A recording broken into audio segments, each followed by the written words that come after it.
Good morning. All right, it is 1 minute before 9, according to my clock.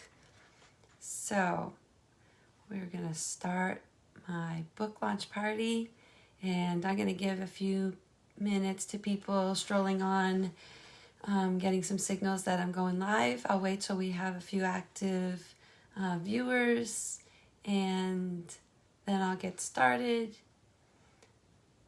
As you're coming on, you can see my books in the background. They're all lined up. Those ones are all taken, but there's a new box on the way. So for anybody who's interested in a signed copy, you can get them through me. The book is called The Organized Thinker. How to think and produce like an organized person, even with a messy desk. Who wouldn't like that? So I'm going to give it another few minutes for people to log on. And I'm going to see if I can get a bigger screen open too. Hopefully everyone can hear me well.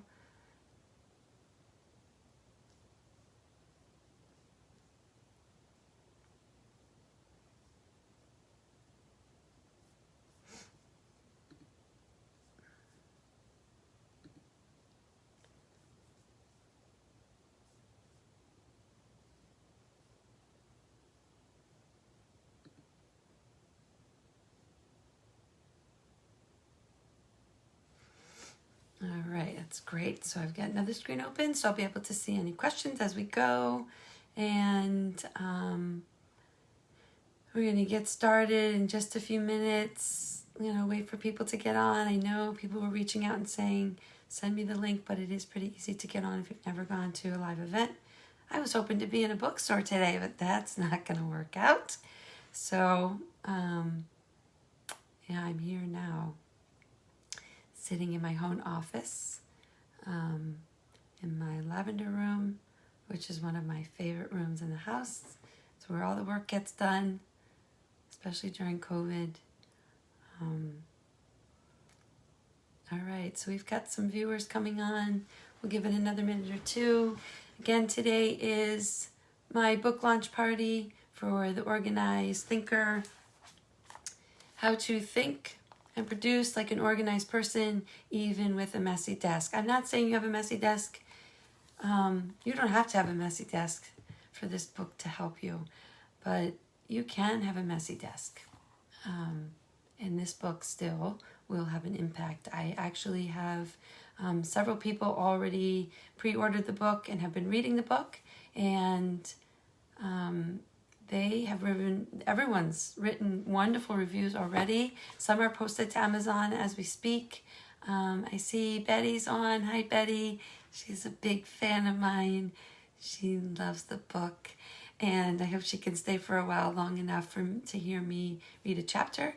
I am going to read a little from the book today so you can see if it relates to you.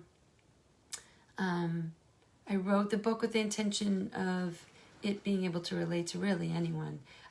Anyone that thinks maybe they have an opportunity to do organization in a more efficient way. I had a conversation with a family member recently, and she said she has organizational envy. So she's envious of people that are organized. And thanks, Betty. Betty's doing a shout out that she loves the book. I love that. People that were reading the book are saying right away they've been impacted and are using it as soon as they're reading it. So that makes me feel good about the book. That was the intention. It is a quick read. It's a short book. You can see it's not one of those big ones. I really designed it that way on purpose, so that you, with already a little bit of time on your hands, never enough time, you're able to pick up this book, pick a chapter that resonates with you on that day, and start right there. I do recommend reading like the first 2 or 3 chapters first, because it is a base for this way of thinking. But once you get through the first few chapters, you really can skip around. And thank you. I see Allison's here. She loves the book. She says it's very helpful. I didn't pay these people to say this, but I do think it's helpful. People are actually making changes as they read the book, and it is written, I think you'll see it's written in my voice for sure. It's also written in layman's terms, so anybody could use this book. So we got about 9:04. I'm going to give it another minute, and while we wait, people will probably pop on. But so I am Lesley Geller. I'm the founder of Geller Coaching, and I'm a business and life coach. Sometimes they call me a motivational speaker. We'll see. Today I was really hoping to have these books in a bookstore, and I had this whole vision. I'd have baked cookies and stuff out, and clearly that's just not the way we are today. Maybe next year at this time. I'm really just thrilled that this book is done and ready. Welcome, KP. So nice to see you. And yes, your signed copy is coming tomorrow. So it's all ready. One of those in the back is yours. The books that are lined up behind me are all spoken for at this moment. One of them is yours though, KP. And yeah, I agree. Allison is saying that you can kind of read it in bite-sized chunks, and I have to agree with that. That's how I wrote it. I really wanted people to be able to use this. If we're already feeling overwhelmed about not being organized, we don't have time to read big, thick books that are self-help. So this isn't one of those. I'm thrilled that I finished it. I've had the time. I see that we can always have the time as long as we make the time. So, again, I'm Lesley Geller, founder of Geller Coaching. This is my official book launch party. I wish we could all be together and have some coffee and some baked goods while I read you this. It's a little bit rainy where I am today in Yardley, Pennsylvania. Don't forget to go vote. I have to put that plug in there. And so what I'm going to do today is, for those of you that don't know me, besides being a business and life coach, which I have been for 15 years now, I have also been a teacher. I am officially now a retired teacher of 25 years. I taught in Hopewell Valley Schools in Hopewell, New Jersey, which is also where my children went and where I raised them. I have 4 children, 15 years old, 18, 23, and 26. And I've had plenty of experiences to see what it's like to have no time. So I know all about no time and figuring out how do we make time for things that we need to get done. And I understand single parenting and working. I've done that too. I am a blogger and an obsessive writer. And thank you, Allison. She says I'm a great coach. Thank you. I love coaching. I can't believe that's a job, actually, but that is my life passion, to work with people who are committed to being the best version of themselves, really, and creating some movement everywhere we go. And this book has a lot of tools. So I'm here today. I'm going to do a little reading. I don't know how much time people have, but I'm going to stay on. This video will run, I think, in a loop for the rest of the day. For people that miss it, feel free to share it. The book today, again, is called The Organized Thinker. You can see the books in the background. And I'm going to read today one of my favorite chapters that I think you'll resonate with. They're all kind of written like this. It's my voice. It is how I speak. It gives you a little touch of a client of mine, which I do write with all my clients in mind, even friends and family in mind.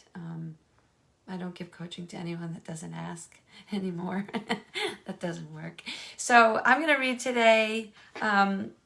My eyes are not that great. That's how that is when you're 54, but I'm going to do the best I can. Chapter 4 is one of my favorites. It makes me laugh every time I read it. And it's called Planning as a Way of Thinking. And I think this is really the basis of this book. So if anything in here that you hear resonates with you, you should get the book, period. Because if you're here today, then you could always be a little bit more organized. But it's really the thinking around being organized, not how you align your things, but how you align your thoughts. That's the sweet spot of this book, All right, so bear with me. I'm going to read to you just like any wonderful teacher would. And it's called Planning is a Way of Thinking, Chapter 4. The number one reason people report that they don't sit down and make plans for the upcoming day is that they don't have time. There's no time. The claim is that each day continues to come at them with such force and intensity that the only shot they have of actually completing tasks is to quickly get into action as it comes. In other words, reacting. A common challenge for humans is that all day long they move and jump depending on what is coming their way. Their descriptions sound similar to the way my boys describe their Xbox games. Not to minimize the depths of what people are saying or experiencing, but the response game is just that, a game. You can't see what's coming next, but you wait anxiously with your trigger ready to jump into action. Your body's poised. You may even try to get a few tasks in while it waits, but then it comes, and no matter what was just happening, no matter what task was at hand, you respond to the next thing coming your way. I once played the virtual reality video game with my son, coaching me from the sidelines. I was nervous to have an audience, one I surely wanted to impress. But the fear was gone once the glasses were in place. Then I was actually inside the game. All you have to do is take your sword, which was really just a handle in my grip, and slice the pieces as they come to you. But do it fast, he said, because if you don't, they will go right through you and you will lose points. Sounded simple enough, though I knew better than to think any of these games are simple for me. And so I began chopping as quickly as I could. My right sword, then left again, ducking out of the way every once in a while, since it seemed like it was going to knock me down. My heart raced, but I stayed in it and kept at it, mostly because I knew my kids were watching to see if I had any skills at all in this arena. I could tell I was doing pretty well and started to settle into a rhythm after a minute or two. I began to forget all about my audience watching me and was proud of myself for being able to pull off what seemed chaotic and out of my comfort zone. As I finished and pulled off my VR goggles, I smiled proudly. I think I did pretty good, I announced to my 15 and 18-year-old who looked at me expressionless. When I turned to look at the score, I was shocked. They gave me a 60%, which was clearly almost failing. The kids were laughing, not hysterically, but mostly because they thought it was funny that I was certain I was doing really well. It's pretty hard the first time, my 18-year-old assured me. I was smart enough to understand that my eye-hand coordination has never been my strong suit and that I had zero experience at it, yet his empathy did not lessen my disappointment. I was not disappointed in my losing score, though. The part that was actually disturbing was that while I was in it, slashing away at some pretend boulders flying at me, I was positive I was conquering them. I was certain I was winning, but I wasn't. It was the mere illusion of the things I was able to hit, unaware of all that were apparently flying right by, that made me feel successful, even when in fact I was a near failure at the game. How does this relate to becoming an organized thinker? It reminds me how many of my clients share the management of their day. Dan, a 28-year-old, a software engineer and entrepreneur of a gaming company, arrived confidently to one of my workshops. He appeared well put together, confident, organized, pen in hand, and a book to take notes. He seemed focused, present, and serious, and I wondered, with all those observations of him, how he needed me. Clearly, he'd left his desk in the middle of the afternoon to attend this brief workshop on organization, yet seemed to be able to compartmentalize so well that his attention surprised me. When I mentioned what I noticed about him in just a few minutes, he laughed. My experience had been that when professionals showed up focused and present, often they were almost where they needed to be organizationally speaking. His hint of laughter made me wonder if that were true. How do you keep track of everything that you need to, given that you run a company of your own and help to manage another one? That's got to be a lot of work. Yeah, he said, things are coming at me all day long. He remained calm. Do you currently have a system for keeping track of the tasks that need to be completed? Well, he said, I have a really good memory, so I keep the running list in my head. I suddenly knew why he had arrived at this workshop. It was like my gaming experience. Well in the thick of it, I had this sense I was successful, effective, and efficient. Yet once I stepped out, I could see that I was not quite as successful as I thought. With youth on his side as well as confidence, he believed he could retain the details he needed to complete tasks at hand in an efficient and effective manner. I mean, if you're quick to jump from one task to another, isn't that the epitome of effectiveness? Rarely ever. The truth was that he had become so accustomed to reacting at a minute's notice that he wasn't able to access the thought process of an organized person at all. Instead, he was left working hours, long hours, feeling exasperated as each day ended with tasks not completed. Feeling challenged and frustrated by a lack of focus and a constant state of being overwhelmed, he became slightly open to the fact that there might just be a better way and a more efficient way. Sometimes all we can do is just show up and see what's available. But planning is not another thing to do. We actually need to think of planning as a thought process rather than another thing to do. We already have too much to do. This basic principle is why people don't take the time to plan. Clearly, Dan's plate, who I mentioned, was already overloaded. So the idea of taking additional time to write all that was on his mind felt like a waste of time. Add that to the fact he was convinced his memory was beyond capable of retaining all these tasks. What would be the point? Here's the problem with counting on your memory, and I know you're nodding your head because so many of us rely on our memory. While you're working on your tasks, your brain is doing its best to recall the other things left on the list. It knows that you're counting on it for later, so it keeps at it all day long. Imagine that.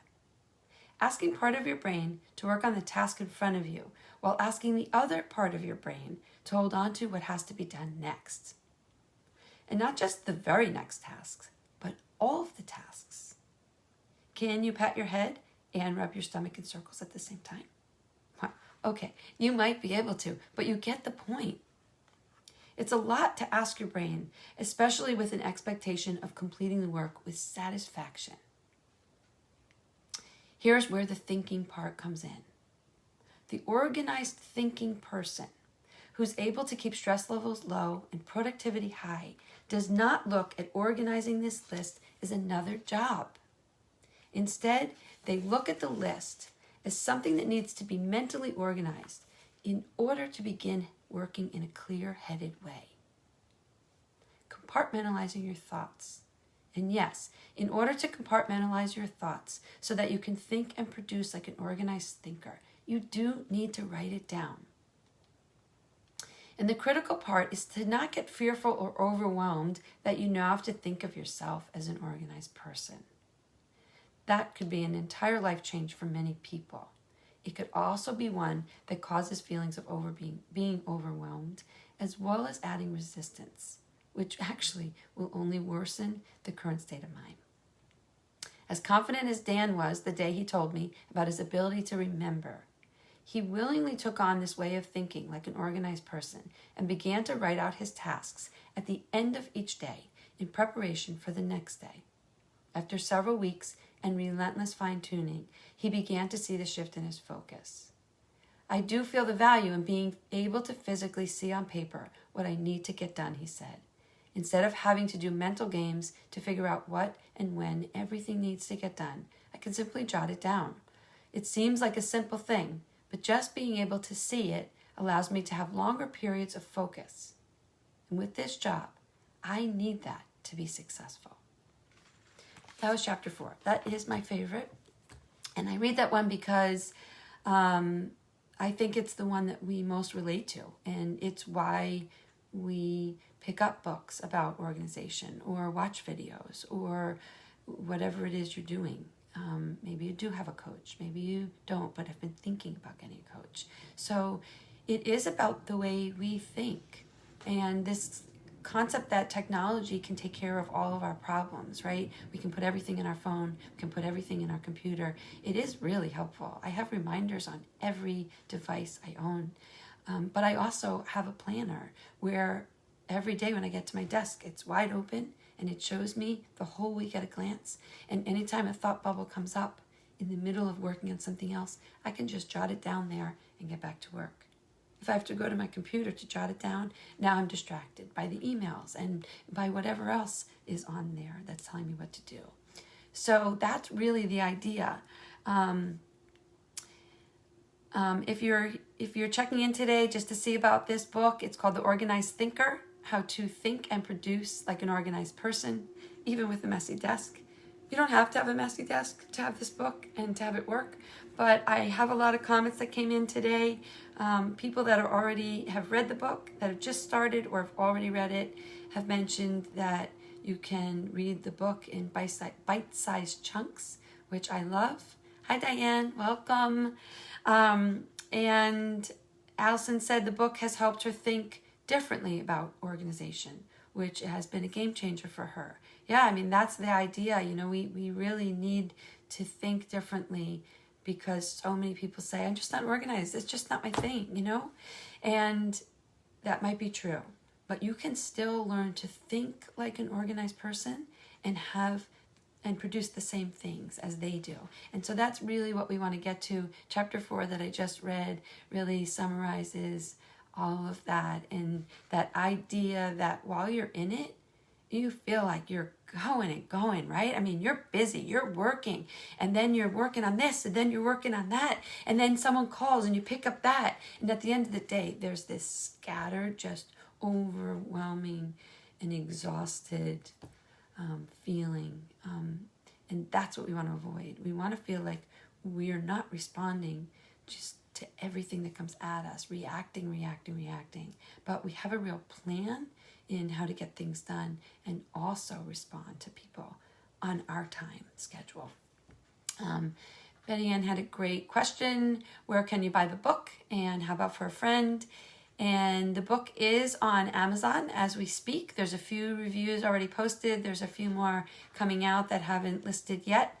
And you can get the paperback book, which you see I have here and I have there. As I mentioned, it is not a big read. It is just what your brain needs. It's just what you can handle. You can read chapters at a time. If you're an e-reader, which I love, I love to have my own books in my hand, but if you're an e-reader, they have that version also, so you can get that as well.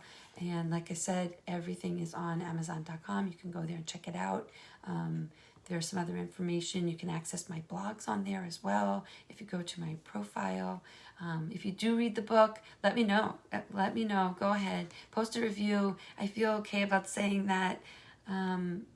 I love this book. I started writing the book over a year ago and stopped halfway through. No reason, just stopped. I was in a lot of different pieces and parts with working on mastermind groups and other workshops.